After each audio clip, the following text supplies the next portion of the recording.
ನೀವಿಲ್ಲಿ ನೋಡ್ತಿರುವ ವ್ಯಕ್ತಿ ಹೆಸರು ಆಂಜನೇಯ ಯಾದವ್. ರಾಯಚೂರು ಜಿಲ್ಲೆಯ ಮಲ್ಕಂದಿನಿ ಅನ್ನೋ ಪುಟ್ಟ ಗ್ರಾಮದಲ್ಲಿ ನಿವಾಸಿಸ್ತಾರೆ. ಕೂಲಿ ಕೆಲಸ ಮಾಡುವ ಯಾದವ್ ಪುಟ್ಟ ಗುಡಿಸಲಲ್ಲಿ ತನ್ನ ತಾಯಿ ಜೊತೆಗೆ ಜೀವಿಸ್ತಿದ್ದಾನೆ.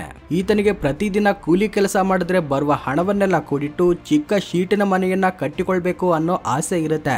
ಹೀಗೆ 2-3 ವರ್ಷ ಕಷ್ಟಪಟ್ಟು ಕೆಲಸ ಮಾಡಿ 40,000 ರೂಪಾಯಿ ಹಣವನ್ನ ಜಮಾ ಮಾಡ್ತಾನೆ. ಆದ್ರೆ ಒಂದಿನ ಒಂದು ಘಟನೆ ಆತನ ಮನ ಕಲಕುವಂತೆ ಮಾಡುತ್ತೆ. ಇದರಿಂದ ಕೂಡಿಟ್ಟ ಹಣವನ್ನೆಲ್ಲ ತಂದು ಈ ಮಕ್ಕಳಿಗೆ ಸೈಕಲ್ಸ್ ಕೊಡಿಸ್ತಾನೆ. ಆದ್ರೆ ಇದಕ್ಕೆ ಕಾರಣ ಏನ್ ಗೊತ್ತಾ? ಆತನ ಗ್ರಾಮವಾದ ಮಲ್ಕಂದಿನಿಯಲ್ಲಿನ ಶಾಲಾ ಮಕ್ಕಳು ಶಾಲೆಗೆ ಹೋಗಲು ತುಂಬಾ ದೂರ ಹೋಗ್ಬೇಕಾಗಿರುತ್ತೆ. ಅದು ಸರಿಸುಮಾರು 4ರಿಂದ 5 ಕಿಲೋಮೀಟರ್ ಅಷ್ಟು ದೂರ ಇರುತ್ತೆ. ಅವರ ಗ್ರಾಮಕ್ಕೆ ಯಾವುದೇ ರೀತಿಯ ಸಾರಿಗೆ ಸೌಲಭ್ಯ ಇರೋದಿಲ್ಲ. ಇದರಿಂದ ಅನೇಕ ಪೋಷಕರು ತಮ್ಮ ಮಕ್ಕಳನ್ನ ಶಾಲೆಗೆ ಕಳಿಸೋದನ್ನ ನಿಲ್ಲಿಸಿರ್ತಾರೆ. ಇದನ್ನ ಕಂಡ ಆಂಜನೇಯ ಯಾದವ್ ತನ್ನ ಪರಿಸ್ಥಿತಿ ಚೆನ್ನಾಗಿ ಇಲ್ಲದೆ ಇದ್ದುದರಿಂದ ತನಗೆ ಓದೋಕಾಗ್ಲಿಲ್ಲ. ಆದ್ರೆ ತಮ್ಮ ಗ್ರಾಮದ ಮಕ್ಕಳು ತನ್ನಂತೆ ಕಷ್ಟಪಡಬಾರ್ದೆಂದು ತಾನು ಕೂಡಿಟ್ಟ 40,000 ಹಣವನ್ನೆಲ್ಲ ಖರ್ಚು ಮಾಡಿ ಮಕ್ಕಳಿಗೆ ಸೈಕಲ್ಸ್ ಕೊಡಿಸಿ ಅವರ ಪೋಷಕರೊಂದಿಗೆ ಮಾತಾಡಿ ಒಪ್ಪಿಸಿ ಮತ್ತೆ ಅವರು ಶಾಲೆಗೆ ಹೋಗುವಂತೆ ಮಾಡ್ತಾನೆ. ಈಗಿನ ದಿನಗಳಲ್ಲಿ ಲಕ್ಷಾಂತರ ರೂಪಾಯಿ ಹಣವನ್ನ ಸಂಪಾದಿಸುವವರೇ ಕನಿಷ್ಠ 10 ರೂಪಾಯಿ ಕೂಡ ದಾನ ಮಾಡೋದಿಲ್ಲ. ಅಂತದ್ರಲ್ಲಿ ತಾನು ಕಷ್ಟಪಟ್ಟು ದುಡಿದ ಹಣವನ್ನೆಲ್ಲ ಯಾವುದೇ ಸಂಬಂಧವಿಲ್ಲದ ಮಕ್ಕಳಿಗೋಸ್ಕರ ಖರ್ಚು ಮಾಡಿದ್ದಾನೆ ಅಂದ್ರೆ ಆಂಜನೇಯ ಯಾದವ್ ಅವರು ತುಂಬಾನೇ ಗ್ರೇಟ್ ಅಂತ ಹೇಳ್ಬೇಕು. ಆಂಜನೇಯ ಯಾದವ್ ಅವರಿಗಾಗಿ ಒಂದು ಲೈಕ್ ಮಾಡಲೇಬೇಕು. ಫ್ರೆಂಡ್ಸ್, ನೀವು ಹಲವಾರು ರಿವೆಂಜ್ ಮೂವಿಗಳನ್ನ ನೋಡಿರ್ತೀರಾ, ಕಥೆಗಳನ್ನ ಕೇಳಿರ್ತೀರಾ. ಆದ್ರೆ ನಿಜವಾಗ್ಲೂ ನಡೆದ ಈ ಘಟನೆ ಬಗ್ಗೆ ಕೇಳಿದ್ರೆ ರಿವೆಂಜ್ ಅಂದ್ರೆ ಈ ತರ ಇರಬೇಕು ಅಂತ ಹೇಳ್ತೀರಾ. ಒಂದು ಏರ್ಲೈನ್ಸ್ ಕಂಪನಿ ತಮ್ಮ ಕಸ್ಟಮರ್ಸ್ ಲಗೇಜ್ ಗಳನ್ನ ತುಂಬಾ ಕೇರ್ಲೆಸ್ ಆಗಿ ಹ್ಯಾಂಡಲ್ ಮಾಡ್ತಿರುತ್ತೆ. ಈ ಸಂದರ್ಭದಲ್ಲಿ ಒಂದು ಲಗೇಜ್ ಅಲ್ಲಿದ್ದ 5,000 ರೂಪಾಯಿ ಬೆಲೆ ಬಾಳುವ ಗಿಟಾರ್ ಮುರಿದು ಹೋಗುತ್ತೆ. ಆ ಗಿಟಾರ್ ಡೇವ್ ಕ್ಯಾರೋಲ್ ಅನ್ನೋ ಒಬ್ಬ ಸಿಂಗರ್ದಾಗಿರುತ್ತೆ. ಡೇವ್ ಏರ್ಲೈನ್ಸ್ ಕಸ್ಟಮರ್ ಸರ್ವಿಸ್ಗೆ ಕಾಲ್ ಮಾಡಿದಾಗ ಅವರು ನಾಳೆ ಬಂದು ಮಾತನಾಡಿ ಅಂತ ಹೇಳ್ತಾರೆ. ಮರುದಿನ ಹೋದ್ರೂ ಯಾರು ತಲೆ ಕೆಡಿಸ್ಕೊಳ್ಳೋದಿಲ್ಲ. ಇದರಿಂದ ಬೇಸತ್ತು ರಿಪೇರ್ ಶಾಪ್ಗೆ ಹೋಗಿ ತಾನೇ ರಿಪೇರ್ ಮಾಡಿಸ್ಕೊಳ್ತಾನೆ. ಮರುದಿನ ಏರ್ಲೈನ್ಸ್ ಅವರಿಗೆ ಬಿಲ್ ತೋರಿಸಿ ಕಂಪನ್ಸೇಷನ್ ಕೊಡಿ ಅಂತ ಕೇಳಿದ್ರೆ ನೀವು 24 ಗಂಟೆ ಒಳಗಡೆ ಕಂಪ್ಲೇಂಟ್ ಕೊಡ್ಬೇಕಾಗಿತ್ತು, ಆದ್ರೆ ಕೊಟ್ಟಿಲ್ಲ. ಇದರಿಂದ ನಾವು ಏನು ಮಾಡೋಕ್ಕಾಗೋದಿಲ್ಲ ಅಂತ ಹೇಳ್ತಾರೆ. ಇದನ್ನ ಕೇಳಿ ಕೋಪಗೊಂಡ ಡೇವ್ ಆ ಏರ್ಲೈನ್ಸ್ ಮೇಲೆ ಹೇಗಾದ್ರೂ ರಿವೆಂಜ್ ತೀರಿಸ್ಕೊಳ್ಬೇಕು ಅಂತ ಯೋಚನೆ ಮಾಡ್ತಾನೆ. ನಂತರ ತನ್ನ ಫ್ರೆಂಡ್ಸ್ ಸಹಾಯದಿಂದ ತನಗಾದ ಅನ್ಯಾಯವನ್ನ ಒಂದು ಸಾಂಗ್ ಆಗಿ ಕಂಪೋಸ್ ಮಾಡಿ ಅದನ್ನ ರೆಕಾರ್ಡ್ ಮಾಡಿ ಸೋಷಿಯಲ್ ಮೀಡಿಯಾದಲ್ಲಿ ಪೋಸ್ಟ್ ಮಾಡ್ತಾನೆ. ಆ ವಿಡಿಯೋ ತುಂಬಾನೇ ವೈರಲ್ ಆಗುತ್ತೆ. ವೀಕ್ಷಕರು ಆ ಏರ್ಲೈನ್ಸ್ ಅಲ್ಲಿ ತಮಗಾದ ಕಹಿ ಅನುಭವವನ್ನ ಕಮೆಂಟ್ ಮುಖಾಂತರ ಹೇಳ್ತಾರೆ. ಡೇವ್ ಕೊಟ್ಟ ಈ ಏಟಿಗೆ ಏರ್ಲೈನ್ಸ್ ಶೇರ್ ವ್ಯಾಲ್ಯೂ 10% ಅಷ್ಟು ಕಡಿಮೆಯಾಗುತ್ತೆ. ಆಗ ಆ ಕಂಪನಿ ಡೇವ್ಗೆ ಕಂಪೆನ್ಸೇಷನ್ ಕೊಡ್ತೇವೆ ಅಂತ ಕರೆದ್ರೂ ಡೇವ್ ಅದನ್ನ ತಿರಸ್ಕರಿಸಿ ತನ್ನ ಸೇಡು ತೀರಿಸಿಕೊಳ್ತಾನೆ.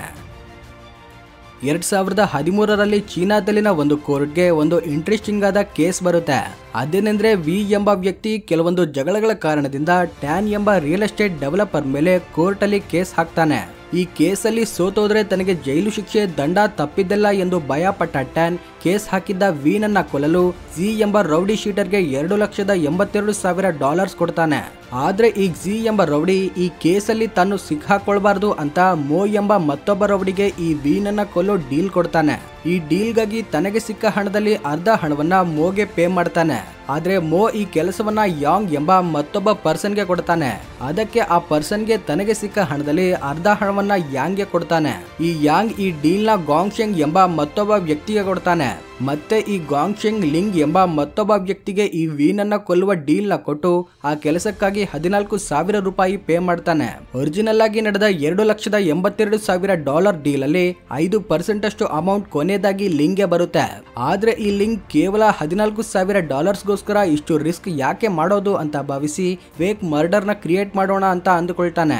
ಇದರಿಂದ ನೇರವಾಗಿ ಕೊಲ್ಲಬೇಕಾಗಿದ್ದ ವಿ ಬಳಿಗೆ ಹೋಗಿ ನಡೆದದ್ದನ್ನೆಲ್ಲ ಹೇಳಿ ಸತ್ತಂತೆ ಆಕ್ಟ್ ಮಾಡು ಅಂತ ಹೇಳಿ ಒಂದು ಫೋಟೋ ತೆಗೆದುಕೊಂಡು ತನಗೆ ಡೀಲ್ ಕೊಟ್ಟ ವ್ಯಕ್ತಿಗೆ ಕೊಡ್ತಾನೆ.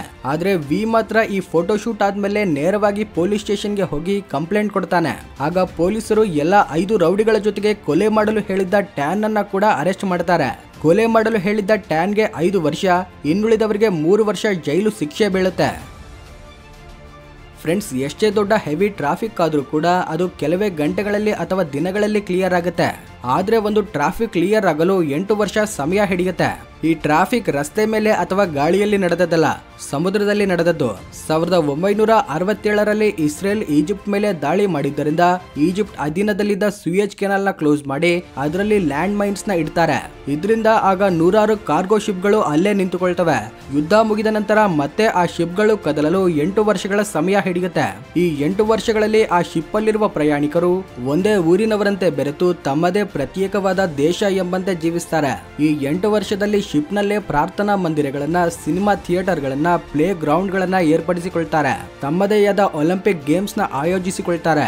ಅದಕ್ಕೆ ಗ್ರೇಟ್ ಬಿಟರ್ ಲೇಕ್ ಒಲಿಂಪಿಕ್ಸ್ ಅಂತ ಹೆಸರಿಟ್ಟುಕೊಳ್ತಾರೆ. ಇದರಿಂದ ಈ ಟ್ರಾಫಿಕ್ ಇತಿಹಾಸದ ಪುಟಗಳಲ್ಲಿ ಅತಿ ದೊಡ್ಡ ಟ್ರಾಫಿಕ್ ಎಂದು ಲಿಖಿಸಲ್ಪಡುತ್ತೆ. ಅಂತರಿಕ್ಷದಲ್ಲಿ ಆಸ್ಟ್ರೋನಾಟ್ಸ್ ಕಳೆದು ಹೋದ್ರೆ ಏನಾಗುತ್ತೆ ತಿಳ್ಕೊಳ್ಳೋಣ ಬನ್ನಿ. ವಾಸ್ತವವಾಗಿ ಇಂತಹ ಘಟನೆಗಳು ಈಗಿನವರೆಗೂ ನಡೆದಿಲ್ಲ. ಆದ್ರೆ ಅಕಸ್ಮಾತ್ ಆಗಿ ಆಸ್ಟ್ರೋನಾಟ್ಸ್ ಅಂತರಿಕ್ಷದಲ್ಲಿ ಮಿಸ್ ಆದ್ರೆ ಅವರಿಗೆ ಏನಾಗುತ್ತೆ? ಆಸ್ಟ್ರೋನಾಟ್ಸ್ ಯಾವುದಾದ್ರೂ ಎಕ್ಸ್ಪೆರಿಮೆಂಟ್ ಗೋಸ್ಕರ ತಮ್ಮ ಸ್ಪೇಸ್ ಕ್ರಾಫ್ಟ್ ನಿಂದ ಹೊರಬಂದಾಗ ಅವರನ್ನ 26 ಮೀಟರ್ ಅಷ್ಟು ಉದ್ದವಾದ ಸ್ಟೀಲ್ ರೋಪ್ ಇಂದ ಸ್ಪೇಸ್ ಕ್ರಾಫ್ಟ್ ಗೆ ಅಟ್ಯಾಚ್ ಮಾಡಿರ್ತಾರೆ. ಇದು 500 kg ಪ್ರೆಷರ್ ನ ತಡೆದುಕೊಳ್ಳುತ್ತೆ. ಆದ್ರೆ ಬೈ ಚಾನ್ಸ್ ಯಾವುದಾದ್ರೂ ಕಾರಣದಿಂದ ಈ ರೋಪ್ ಕಟ್ಟಾದ್ರೆ ಆಸ್ಟ್ರೋನಾಟ್ಸ್ ಧರಿಸಿರುವ ಸೇಫರ್ ನಿಂದ ಸ್ಪೇಸ್ ಕ್ರಾಫ್ಟ್ ಹತ್ರ ಹೋಗಬಹುದು. ಈ ಸೇಫರ್ ಜೆಟ್ ಪ್ಯಾಕ್ ರೀತಿ ಕೆಲಸ ಮಾಡುತ್ತೆ. ಇದನ್ನ ಕಂಟ್ರೋಲ್ ಮಾಡೋದ್ರ ಮುಖಾಂತರ ಆಸ್ಟ್ರೋನಾಟ್ಸ್ ISS ಗೆ ರೀಚ್ ಆಗಬಹುದು. ಆದ್ರೆ ಒಂದ್ ವೇಳೆ ಈ ಸೇಫರ್ ಕೂಡ ಕೆಲಸ ಮಾಡದಿದ್ರೆ ಆಸ್ಟ್ರೋನಾಟ್ಸ್ ಎಲ್ಲಿಗೆ ಹೋಗ್ತಾರೆ? ಸ್ಟೀಲ್ ರೋಪ್ ಕಟ್ಟಾದಾಗ ಎಷ್ಟು ಫೋರ್ಸ್ ಇರುತ್ತೋ ಅಷ್ಟೇ ಫೋರ್ಸ್ ಇಂದ ಅದೇ ದಿಕ್ಕಿನಲ್ಲಿ ಆಸ್ಟ್ರೋನಾಟ್ಸ್ ಮುಂದಕ್ಕೆ ತಳ್ಳಿಕೊಂಡು ಹೋಗ್ತಾರೆ. ಅವರು ಎಷ್ಟೇ ಜೋರಾಗಿ ಕೈ ಕಾಲುಗಳನ್ನ ಅಲುಗಾಡಿಸಿದ್ರು ಕೂಡ ಅವರು ನಿಲ್ಲೋದಿಲ್ಲ. ಅವರ ಡೈರೆಕ್ಷನ್ ಬದಲಾಗೋದಿಲ್ಲ. ಯಾಕಂದ್ರೆ ಅಂತರಿಕ್ಷ ಒಂದು ವ್ಯಾಕ್ಯೂಮ್ ಅಂದ್ರೆ ಶೂನ್ಯ ಪ್ರದೇಶ. ಅಲ್ಲಿ ಯಾವುದೇ ಬಾಹ್ಯ ಶಕ್ತಿ ಅಂದ್ರೆ ಎಕ್ಸ್ಟರ್ನಲ್ ಫೋರ್ಸ್ ಇರೋದಿಲ್ಲ. ಸ್ಪೇಸ್ ಸೂಟ್ ಅಲ್ಲಿರುವ ಆಕ್ಸಿಜನ್ ನಿಂದ ಅವರು 8 ಗಂಟೆಯವರೆಗೂ ಜೀವಂತವಾಗಿರ್ತಾರೆ. ಆದ್ರೆ ಆಕ್ಸಿಜನ್ ಖಾಲಿ ಆಗ್ತಿದ್ದಂತೆ ಅವರ ಜೀವ ಹೋಗುತ್ತೆ. ಒಂದ್ ವೇಳೆ ಆಸ್ಟ್ರೋನಾಟ್ ಡೈರೆಕ್ಷನ್ ಭೂಮಿಯ ಕಡೆಗಿದ್ರೆ ಭೂಮಿಯ ಗುರುತ್ವಾಕರ್ಷಣೆ ಬಲ ಆತನನ್ನ ಚಂದ್ರನಂತೆ ಸದಾಕಾಲ ಹಿಡಿದಿಟ್ಟುಕೊಳ್ಳುತ್ತೆ, ಭೂಮಿಯ ಸುತ್ತಲೂ ಸುತ್ತುವಂತೆ ಮಾಡುತ್ತೆ. ಆದ್ರೆ ಜೀವ ಹೋದ್ಮೇಲೆ ಅವರ ಮೃತದೇಹ ಡಿಕಂಪೋಸ್ ಆಗೋದಿಲ್ಲ. ಯಾಕಂದ್ರೆ ಅಂತರಿಕ್ಷದಲ್ಲಿ ಬ್ಯಾಕ್ಟೀರಿಯಾ, ಆಮ್ಲಜನಕ, ವಾತಾವರಣ ಇರೋದಿಲ್ಲ. ಇದರಿಂದ ದೇಹ ಫ್ರೀಸ್ ಆಗಬಹುದು ಅಥವಾ ದೇಹದಲ್ಲಿನ ನೀರಿನಾಂಶ ಹೋಗಿ ಒಣಗಿ ಹೋಗಬಹುದು. ಈ ಟಾಪಿಕ್ ಬಗ್ಗೆನೇ ಫುಲ್ ಲೆಂತ್ ಡೀಟೇಲ್ಡ್ ವಿಡಿಯೋ ಬೇಕಾದ್ರೆ ಕಮೆಂಟ್ ಮಾಡಿ, ವಿಡಿಯೋ ಮಾಡಲು ಪ್ರಯತ್ನಿಸ್ತೇನೆ. ಫ್ರೆಂಡ್ಸ್, ಕೆಲವೊಂದು ಹುಡುಗಿಯರು ತಮ್ಮ ಮಿಡಿಲ್ ಫಿಂಗರ್ ನೈಲ್ ನ ಯಾಕೆ ಕಟ್ ಮಾಡ್ತಾರೆ ಗೊತ್ತಾ? ಇದರ ಹಿಂದೆ ಕೆಲವೊಂದು ಕಾರಣಗಳಿವೆ. ಅವೇನೆಂದ್ರೆ ತುಂಬಾ ಜನರು ಇದನ್ನ ತಪ್ಪಾಗಿ ಅರ್ಥ ಮಾಡಿಕೊಳ್ತಾರೆ. ಆದ್ರೆ ನಮ್ಮ ಕೈಯನ್ನ ನಾವು ಈ ರೀತಿಯಾಗಿಟ್ಟಾಗ ಎಲ್ಲಾ ಬೆರಳುಗಳಿಗಿಂತ ಮಿಡಿಲ್ ಫಿಂಗರ್ ತುಂಬಾನೇ ಉದ್ದ ಇರುತ್ತೆ. ಸ್ತ್ರೀಯರು ಉಗುರುಗಳನ್ನ ತುಂಬಾ ಉದ್ದವಾಗಿ ಬೆಳೆಸ್ತಾರೆ.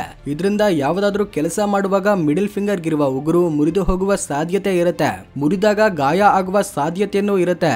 ಇದಕ್ಕಾಗಿ ಅದು ಮುರಿದು ಹೋಗದಂತೆ ಮುಂಚಿತವಾಗಿ ಮಿಡಿಲ್ ಫಿಂಗರ್ ನೈಲ್ ನ ಕಟ್ ಮಾಡ್ತಾರೆ. ಅದೇ ರೀತಿ ಕೆಲವೊಂದು ಸ್ತ್ರೀಯರು ತಮ್ಮ ಮಿಡಿಲ್ ಫಿಂಗರ್ ನ ಫೋನ್ ಅಲ್ಲಿ ಟೈಪ್ ಮಾಡೋಕೆ, ಟಚ್ ಮಾಡೋಕೆ, ಸ್ಕ್ರೋಲ್ ಮಾಡೋಕೆ ಉಪಯೋಗಿಸ್ತಾರೆ. ಆ ಟೈಮ್ ಅಲ್ಲಿ ಲಾಂಗ್ ನೈಲ್ ಇದ್ರೆ ತೊಂದರೆ ಆಗುತ್ತೆ. ಇನ್ನು ಕೆಲವರು ಇದನ್ನ ಫ್ಯಾಷನ್ ಆಗಿ ಕೂಡ ಕಟ್ ಮಾಡ್ತಾರೆ. ಈ ವಿಡಿಯೋ ಇಷ್ಟವಾಗಿದ್ರೆ ಲೈಕ್ ಮಾಡಿ, ಶೇರ್ ಮಾಡಿ. ಈ ರೀತಿ ಆಸಕ್ತಿಯಾದ ವಿಡಿಯೋಗಳಿಗೋಸ್ಕರ ನಮ್ಮ ಚಾನೆಲ್ನ ತಪ್ಪದೇ ಸಬ್ಸ್ಕ್ರೈಬ್ ಆಗಿ. Thanks for watching.